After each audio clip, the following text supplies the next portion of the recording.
Quando você não sabe para onde ir, qualquer caminho serve. Essa é uma frase da obra Alice no País das Maravilhas, que pode ser tão real, porque a gente vive a nossa rotina muitas vezes sem saber a razão do que a gente está fazendo. Trabalhamos para sobreviver, corremos com as coisas da semana para finalmente ter um dia de descanso ou, quem sabe, chegar às férias. E aí, quando a gente vê uma pessoa que faz diferente, que sabe o que deseja, vai lá com garra, aí ela vira para a gente uma inspiração. Hoje vamos falar sobre qual é o limite para os sonhos com uma participação especial. Fala, Alminha! Eu sou Ana Lopes, do Pantanal para o Litoral, e hoje eu quero falar sobre esse assunto que é inspirador, que é falar sobre os sonhos. Mas será que o sonho só tem a parte boa? O que será que ninguém está contando dos bastidores? Meu convidado para esse tema é meu amigo Antônio Novaes, que é pesquisador e cientista, e ele veio de uma cidade bem pequena lá do interior de Mato Grosso do Sul, mas hoje está em New York City. Ah, ele é muito chique. Seja bem-vindo ao podcast Na Alma. Tudo bem, Antônio? Hi, how's it going? It's a pleasure to be here with you. Ai, meu Não, vamos Deus! parar com isso, né? Vamos parar com isso. Vamos falar nossa língua maravilhosa, nossa língua que, nossa, depois olha que engraçado, né? Depois que eu comecei a ficar ouvindo só outra língua, quando eu escuto português, nossa, é uma língua tão harmônica, uma língua tão incrível que eu falo, nossa, que orgulho de falar português, né? E E a ainda gente é mais, mais expressivo também, né? Parece que passa mais emoção. Você percebe essa diferença ou não? principalmente nas expressões, de que nós temos muitos tipos de expressões que às vezes eu quero traduzir para o inglês e é a mesma coisa, né? Então, por exemplo, o ó do Borogodó, nossa, isso aqui tá o ó, nós temos várias formas de se expressar, né? E em outras línguas isso acaba sendo um pouco mais limitado. E eu ainda busco, tento, como é que eu falo isso para expressar dessa forma, nesse sentido, quero algo mais informal e não tem. E me Então fala isso uma acaba... coisa, Antônio. Ah. Era seu sonho estar nesse lugar que você está agora? Como que tudo começou? Porque você veio muito lá do interior, né? Nossa, isso é algo que eu fico me perguntando. Inclusive, numa confraternização agora do laboratório, eu estava conversando, né? E assim, eu nunca me identificava com a, o lugar de onde eu venho, embora eu goste muito, mas culturalmente, eu sabia que eu não ia ficar ali para sempre, né? Então, o lugar onde eu estou agora é um lugar que eu sonhava, que eu sempre sonhei, mas não, na verdade, não é o lugar, né? Eu estou aqui no estado de Nova York, que fica pertinho aqui da cidade de Nova York, mas não significa que eu queria estar aqui nos Estados Unidos, significa que eu queria estar em outro lugar, ter essa experiência internacional. Então, esse sonho, eu já vinha desde muitos anos, desde adolescência, infância, mas eu achava que isso era muito distante, né? Até, por exemplo, eu achava que era distante fazer uma viagem internacional, né? Então, quando eu fui para o mestrado, na época da graduação, quando eu fiz a graduação em Dourados, eu já achava distante ir para São Paulo, né? Então, eh, uma viagem internacional, para mim, isso era praticamente impossível. Mas e como que Hoje, começou esse sonho, assim? Começou quando, assim? Você falou, ah, eu acho que eu vou fazer isso, vou seguir, ou foi muito, assim, acontecendo? Como que foi? foi na época da faculdade que eu comecei a ver diferentes possibilidades e de trabalho. E quando eu assistia palestras de pessoas, de pesquisadores, isso me chamava atenção, né, de pesquisadores que iam para o exterior, faziam seu trabalho no exterior, e ver a pesquisa, isso me chamava muita atenção. Então, na faculdade mesmo, eu comecei a fazer iniciação científica, onde foi que isso me cativou e decidi. Naquela época eu ainda não tinha decidido trilhar esse caminho, mas isso ficou muito forte, né? Porque quando eu saí da faculdade, eu fui morar em Amambai, numa cidadezinha pequenininha, eu trabalhava como analista clínica em um laboratório, mas aí surgiu a primeira turma de mestrado em Ciências da Saúde na UFGD, na Universidade Federal da Grande Dourados. E aí eu fiz essa seleção e consegui entrar, então eu comecei aí a fazer o mestrado da primeira turma na UFGD, e aí eu comecei a entender mais sobre a pesquisa e diferentes possibilidades de trilha, né? E você já entrou nessa área pensando na pesquisa? Já pensando na pesquisa, na área, no laboratório, não, mas eu sempre tinha pesquisa dentro de mim. O que você queria pesquisar, descobrir? Eu sempre quis pesquisar, como eu fiz farmácia, eu sempre tive muito interesse em entender os mecanismos de fármacos, né? Como os fármacos atuam nas células, como será que esse fármaco é bom para determinada doença? Como que ele cura? Então, como eu vim de uma cidade de interior, de um lugar, morei em sítio, onde as plantas medicinais são muito utilizadas, isso me chamava muita atenção. Mas será que isso faz efeito mesmo? Será que fazer o chá disso com aquilo, isso é realmente bom? Então, no mestrado, olha que interessante, o que eu fiz foi verificar como a população indígena de Dourados, eles utilizavam uma determinada planta para tratamento de doenças renais. Vamos ver se essa planta realmente faz efeito, já que tinha um conhecimento popular, mas isso não era cientificamente comprovado. Então, muitas pesquisas utilizadas como planta, a partir de plantas medicinais vêm deste conhecimento popular. Né? Isso que me desperta muito interesse. Como a planta, como a molécula que está ali dentro daquela planta age na célula, em que lugar que ela vai, como que ela faz o efeito.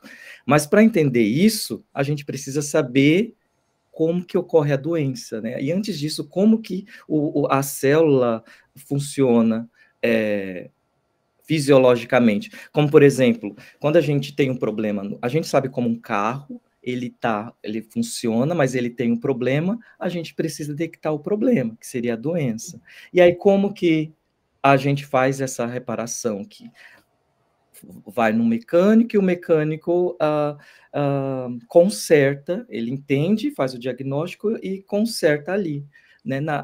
O que eu faço é praticamente isso, mas de uma forma microscópica, né? Que é ali na célula. O que está acontecendo de errado na célula? E, bom, foi identificado o que aconteceu, o que há de errado. Então, onde que eu posso bloquear ou fazer uma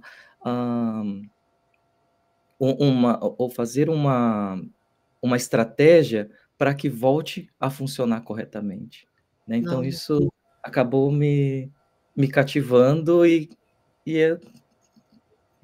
aconteceu decidi seguir e trabalhar com isso. E me fala uma coisa, como que foi assim o seu planejamento? Porque você, pelo visto, fez porque era algo que você tinha curiosidade, você queria se aprimorar já especificamente nessa área. Você não começou pensando, eu vou ganhar dinheiro com isso. Você começou pelo que você gostava. Então, como que foi seu planejamento nessa época que você falou, não tinha dinheiro, não tinha nada, o que que eu vou fazer? Você tinha uma organização assim? Olha, nunca foi por dinheiro, foi sempre por por algo genuíno dentro de mim, né, por algo que realmente eu gostava, né, algo de de de talvez de propósito, né, pensando muito em mim primeiramente, né, e também na possibilidade de transmitir isso, de contribuir de alguma forma, né, para melhorar tanto a o grupo que eu me insiro ali, pessoas ao meu redor. Então, o que que eu posso fazer, para melhorar isso? Mas Eu tive um planejamento de entrar quando eu entrei no mestrado, então eu já sabia que eu iria para o doutorado e iria, para uma pesquisa uma posição de pesquisador. Não sei onde, mas era a trilha que eu havia planejado. Mas, eh, mas não ocorre bem assim numa linha reta, né.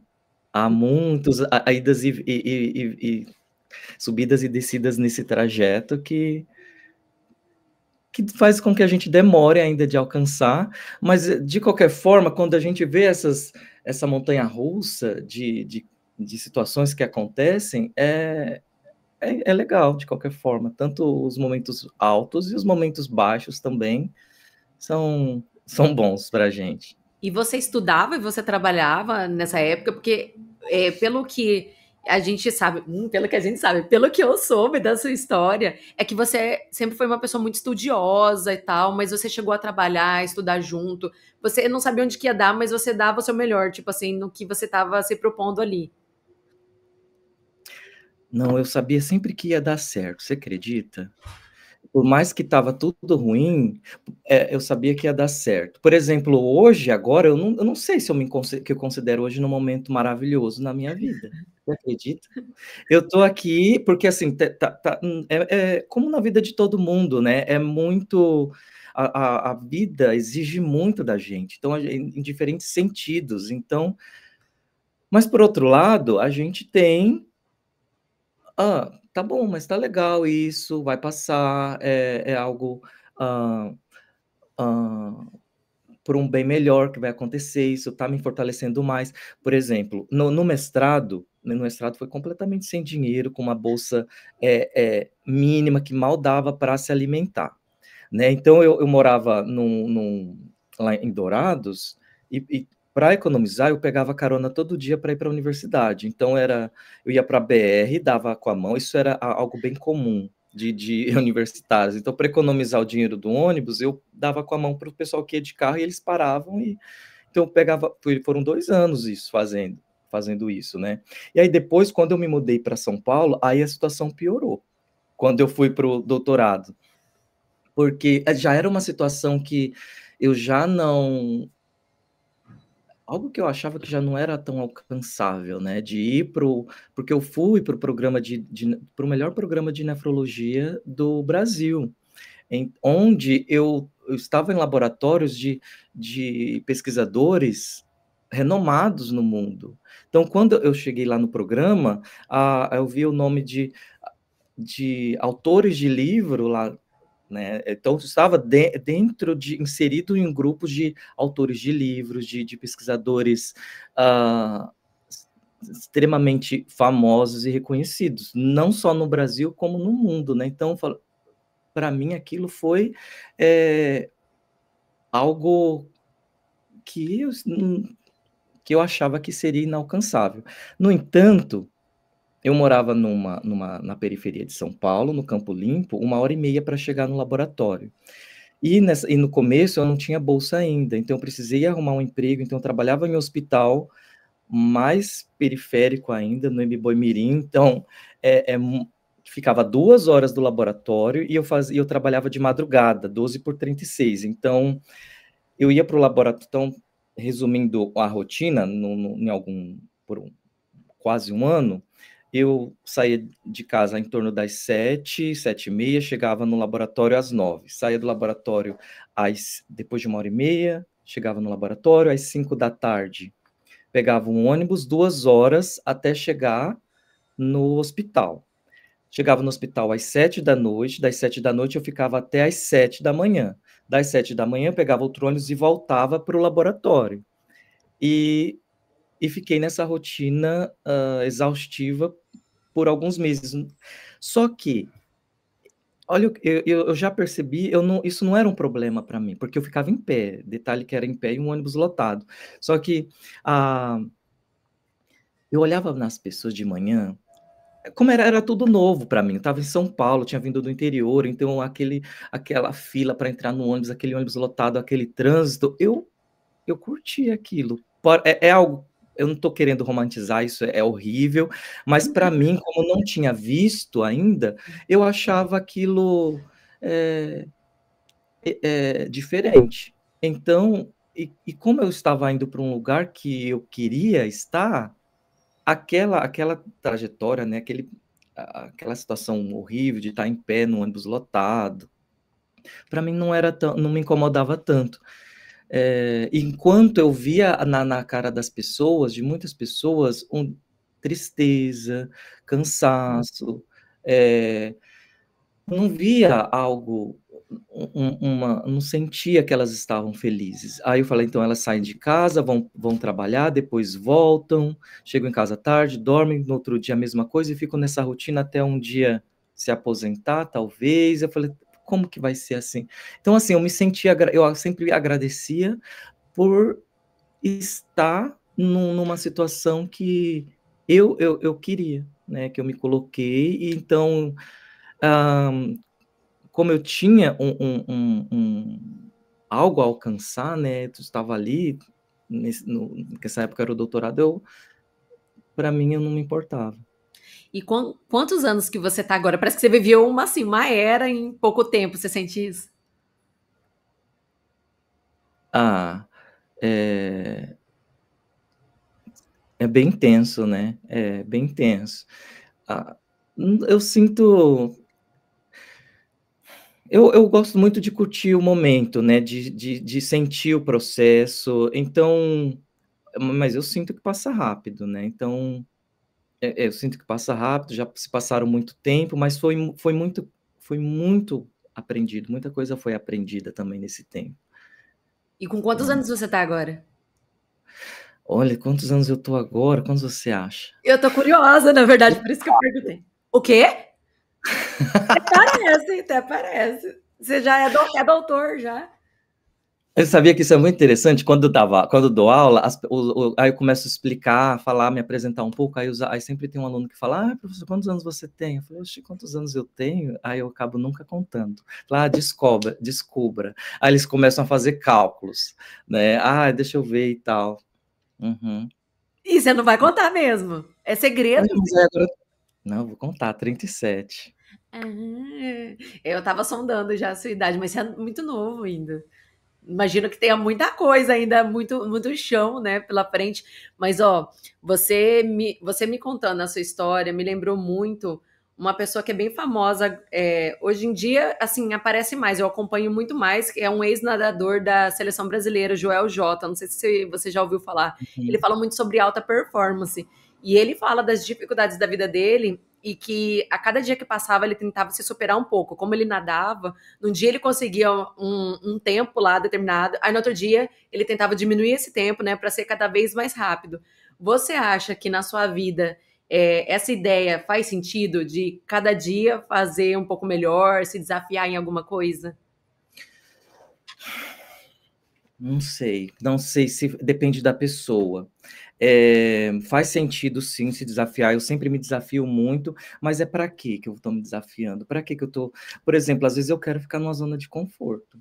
Às vezes eu já saí tanto da zona de conforto que eu falei: "Não preciso, para quê? Eu quero ficar na minha zona de conforto, já deu", e porque, assim, se ficar, eh, eu acho que a gente tem que entender o que realmente a gente quer, né. O que que é realmente essencial para eu atingir o meu objetivo? Porque tem tanta coisa legal no mundo, tem tanta coisa legal para fazer, mas não dá para a gente atirar para tudo quanto é lado e se desafiar a fazer tudo. É o que eu sinto, porque senão só vou desenvolver uma ansiedade, vou desenvolver uma depressão, eu vou ficar, não há terapia que resista, né. Então, é realmente importante eu me desafiar a fazer isso? É realmente isso que eu quero? É realmente isso que vai fazer eu chegar aonde eu quero chegar?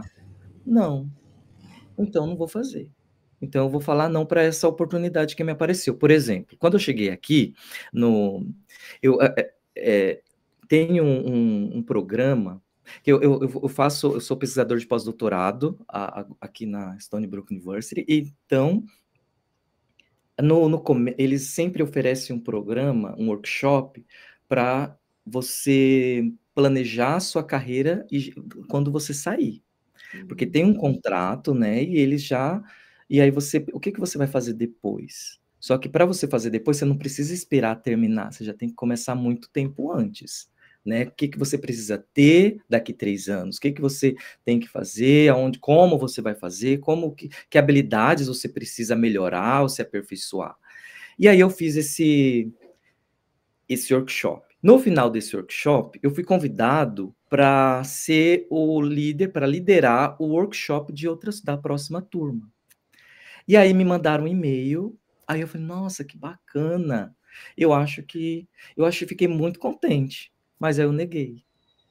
E aí eu fui participar de outro workshop, isso era um workshop online, né, e aí eu fui participar de outro presencial, outra coisa, e aí a responsável pelos pós-docs da universidade estava lá e ela me chamou, falou: "Antônio, você vamos, faz, eh, vamos lá e tal", e me convidou novamente presencialmente, olho no olho. E aí eu falei para ela não de novo. Eu Nossa, agradeci, eu fiquei muito agradecido e expliquei para ela, o que eu gostaria muito, isso é muito bacana, mas de acordo com os objetivos que eu preciso fazer agora, isso seria uma distração para mim. Embora eu era um desafio, né, porque, assim, tem a questão da língua, tem a questão de você, são muitos desafios ali, que eu acho que seria muito legal se eu fosse. Mas e os outros? De qualquer forma eu teria que gastar energia nisso, né, e diminuir a energia no que realmente eu quero, né, então que é na minha pesquisa, no meu projeto de pesquisa. Então isso acabaria que desfocaria. Então, acho que a gente tem que não precisa ficar se desafiando o tempo todo não, e para tudo. A gente tem que escolher uns desafios, claro, eu acho que isso que que motiva, façam né, sentido, né. que façam sentido, exatamente. Mas você tem uma consciência, assim, muito grande, sabendo, assim, que É muita dá terapia. muita terapia, verdade? Ah, é verdade, a terapia ela sim não, se não fosse terapia, não sei que não a gente não é difícil sobreviver esse mundo caótico e entender tudo o que acontece na nossa vida sem uma ajuda, né. Então, a terapia é importante para mim, então, assim, anos fazendo. E me fala uma coisa, teve algum momento nessa trajetória que você ficou, assim, inseguro, se achando perdido, ou isso não aconteceu por conta desse foco seu? Eu sou inseguro todo dia, praticamente, a insegurança é algo que eu tenho trabalhado muito, né, eu dei uma exagerada aqui, né, mas, assim, sempre tenho que tomar cuidado para não ser muito inseguro. Porque senão a insegurança ela me consome e eu acabo não indo em frente, né. Então, por exemplo, eh, já cheguei quando eu cheguei aqui, aí eu estava no meio aí eu de assim, num departamento, tudo muito bonito, algo muito diferente. E aí eu: "Nossa, o que que eu estou fazendo aqui? Nossa, eu mandei um currículo, me contrataram e estou aqui, então olha só". Aí eu falei: "Não, opa, Antônio, você está aqui porque você, eh, é capacitado para estar aqui". Então isso é um pouco de síndrome do impostor, né, de não eh, então assim, eu tive inseguranças, tenho inseguranças que eu sempre trabalho, mas eu trabalho essas inseguranças para não me bloquear, né, porque senão acabaria que não enfrentaria os desafios de seguir em frente. E você tem algum modelo, assim, de inspiração? Porque quando eu te ouço, eu me lembro muito até do próprio Einstein, olha só, que ele não desistiu de tentar, né, tipo assim, ele era a história dele eu gosto muito, porque ele era considerado um péssimo aluno e ele tinha uma convicção de certas coisas, só que ninguém compreendia, ele não desistiu e conseguiu lá ganhar o prêmio Nobel de Física. Você acha que você é uma pessoa que não desiste de tentar o que você quer? Acho. Eu não desisto de tentar o que eu quero se eu sei que eu quero isso muito.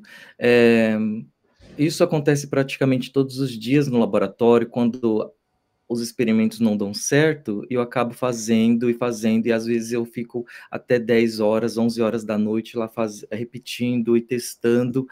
E isso eu preciso até me policiar para eu não entrar num looping paranoico porque eu preciso do meu descanso, eu preciso do meu momento também, né? Então, é, mas uma pessoa que me inspira muito é Frida Kahlo, né? Frida Kahlo, ela teve, resumindo, né, um pouco, a deficiência física, o problema que ela teve com o marido dela, né? Então ela enfrentou machismo, ela enfrentou limitações físicas, mas isso mesmo não a, a bloqueou de transmitir a sua arte para o mundo.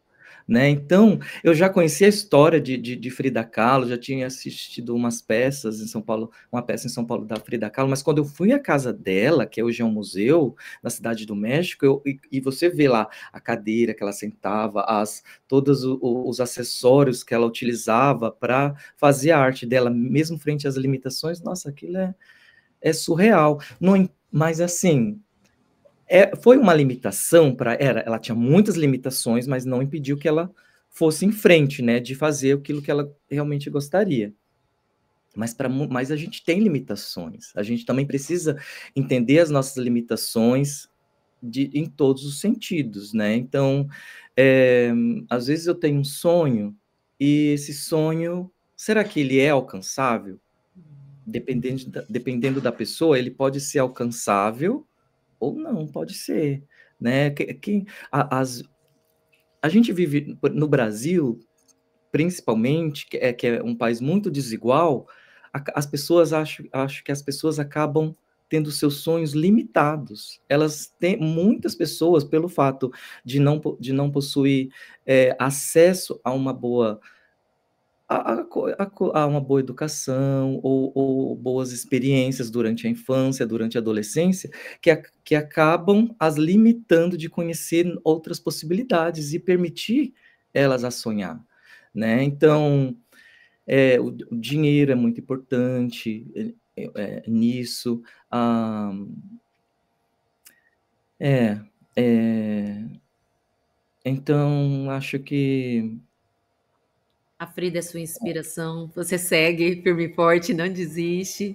Mas sabe o que que eu acho, Antônio? Eu acho muito interessante que às vezes quem está distante, muita gente, todo mundo, né? Se você fosse perguntar, todo mundo deseja o sucesso, mas a pessoa já enxerga lá no final, ela não vê a vida comum, né? Cheia de desafios.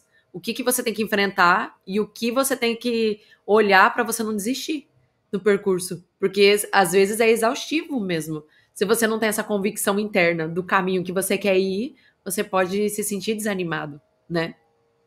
com certeza, né. E o que a gente tem que pensar é que aquilo é momentâneo e a gente precisa passar por isso, né. Então, ficar pensando muito no futuro é importante a gente pensar no futuro, mas a gente não tem que ficar vivendo o futuro, né, a gente tem que viver o que está acontecendo hoje, né. Então hoje está acontecendo isso, então às vezes acontece algo chato, "Ai, nossa, isso é que chato que isso aconteceu", aí eu fico triste, ou eu fico estressado, ou eu fico isso, aí eu penso o que não, calma, eu estou estressado por isso, não, não, por que que eu estou triste? Estou triste, não, tá bom. Então, tento ali, controlar para não ficar com esse sentimento muito tempo, ou às vezes eu preciso sentir mesmo, né. Então, por exemplo, o Woody, meu cachorrinho, ele morreu em julho. Isso foi muito triste para mim aqui, ainda mais em outro país, então, então eu tive que sentir. Então eu tive que sentir, então sinto e tal, e tudo desmorona, e aí tive que sentir, isso faz parte da vida, esses sentimentos, né. Então, mas eu tenho outro cachorrinho, não, eu preciso ainda ser forte, porque tem outro, o Otto, que eu tenho que cuidar dele, e isso faz parte, né, então a gente tem que sim, eu pelo menos, vivo. é tristeza, vivo a momentos depressivos, a momentos de alegria, eu vivo esses momentos, né, que faz parte da nossa da nossa vida. Eu acho que a gente só não pode ficar muito tempo ali, em sentimentos ruins, né. É E verdade. em sentimentos muito felizes também não, vai, muita felicidade, muita alegria, não sei se isso a gente tem que ter um equilíbrio de tudo ali, né. E você sabe para onde que você está indo agora, ou você está vivendo mais o presente, assim, e vamos ver o que aparece? Como que tá para você? Não, eu sei para onde eu tô indo, eu sempre sei para onde eu tô indo, e às vezes o caminho pode ter 2 caminhos, ou eu escolho aquele ou eu escolho esse, mas eu sempre sei para onde eu tô indo, sempre, eu sempre soube para onde eu tô indo. Eu sabia que eu ia vir fazer ter uma experiência internacional, as coisas nunca aconteceram subitamente, "Ai, vou". Na verdade, uma coisa aconteceu, mas, que foi quando eu estava fazendo um pós-doc em São Paulo e eu fui assumir uma coordenação de curso em São Paulo, né, isso foi na época da pandemia, isso foi um grande desafio, mas aí eu voltei pra pesquisa de novo, né, mas sempre tenho um olhar no futuro, mas vivendo intensamente o presente e curtindo o que acontece no presente, né, todos esses momentos, essas angústias, essas frustrações que ocorre, e os momentos de alegria principalmente, né. E você pode dizer para onde você está indo? Eu posso, eu quero ser um pesquisador, eh numa universidade pode ser numa universidade pública no Brasil, ou pode ser aqui também, né, ter um grupo de pesquisa, liderar um grupo de pesquisa, eh, e e continuar fazendo pesquisa. Onde eu não sei exatamente onde vai ser, né, se vai ser no Brasil, se vai ser em outro país. Eu tenho uma inclinação maior pelo Brasil, eu acho que eh, depois dessa experiência internacional, eu vejo quanto o nosso país é maravilhoso, embora exista milhões de problemas, né, mas aqui também tem milhões de problemas quanto, mas mas é isso, eu acho que eu vou para um labo é esse o próximo passo, de ter uma independência maior na pesquisa, liderando um grupo de pesquisa. Nossa, isso é muito legal. E com base na sua experiência de vida, que conselho você daria para uma pessoa que quer talvez ou mudar de carreira, ou queira morar em outro país? O que você falaria para essa pessoa que agora pode estar precisando dessa palavra? "Ai, ó, ele já passou por tudo isso", o que que essa pessoa poderia ouvir agora? Olha, eu eu acho que ter muita coragem, né, tenha muita coragem e vai. Não é isso realmente que você quer? É genuinamente o seu desejo isso? Porque as coisas que aconteceram comigo eram tão genuínas que eu não penso muito nas coisas ruins que podem acontecer, porque para toda decisão vai ter coisas boas e coisas ruins, sempre tem o bônus e o ônus. E quando quando eu me mudei para cá, vim com família, eu tinha uma vida confortável, uma carreira, eh, em ascensão, mas eu ainda me desafiei e queria passar por ter essa experiência internacional. Então, era tão genuíno isso que eu não medi esforços para conquistar. Né, então, o que que eu preciso fazer? Eu que preciso ter isso, isso, isso, essas são os requisitos que eu preciso. Se eu não tinha um requisito, eu começava a aprimorar, aperfeiçoar esse requisito. Então, por exemplo, o inglês, não, eu preciso então começava a treinar mais, a estudar mais, preciso de mais melhorar aqui, melhorar ali, e e acreditar, né, e seguir e ter essa determinação. E você sabe que coragem vem daí, né, que é cor, coração e agem, ação.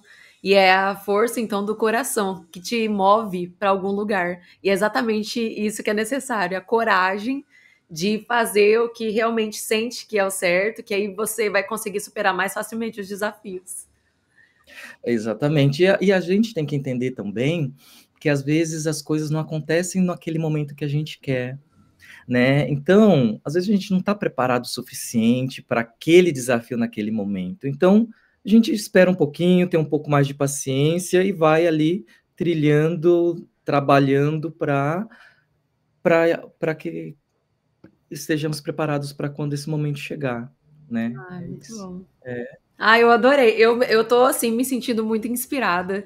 Eu amo essas conversas assim que fazem a gente refletir na vida.